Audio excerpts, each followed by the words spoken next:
এখনো মনে করে তার পুরনো ধারার রাজনীতি কইরা সে ক্ষমতায় আসবে এবং টিকে থাকবে। আগে আপনাদেরকে বলছিলাম বিএনপি ক্ষমতায় আসলে থাকতে পারবে সর্বোচ্চ 3 বছর। আজকে সময় আরো কম মনে হইতেছে।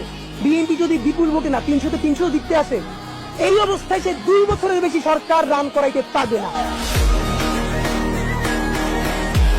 সামনে বাংলাদেশে আমাদের জন্য ভয়াবহ সে আর একটা সিপাহী বিপ্লবের করুণ প্রতি অপেক্ষা করছে। আপনারা অনেকে ভাবতেছেন এইটাও কি সম্ভব? জামাতের ভাইয়েরা অনেকে বুঝে না, বলে কি করে সম্ভব? মনে করাই দেই, শহীদ নিজামী মুজাহিদ সাহেবেরা মন্ত্রী হিসাবে সর্বশেষ যখন সম্ভবত 2006 বা 2007-এও মন্ত্রী ছিলেন, বলেন তো তার কয় বছর পর তাদেরকে ফাঁসি দেওয়া হইল? 10 বছরও লাগে নাই। রানিং ফুল মন্ত্রী ছিল, লক্ষ লক্ষ মানুষ তাদের সাথে ছিল, তাদের মন্ত্রণালয়ে একটা পয়সার দুর্নীতি বের করতে পারে নাই। 10 বছরের মধ্যে মন্ত্রিত্বের পর তাদেরকে ফাঁসি দেওয়া শুধু হয় নাই, তাদের সন্তানরা তাদের জানাজাটা পর্যন্ত করতে পারে নাই। আমি চক্ষু বন্ধ করে দেখতে পাই।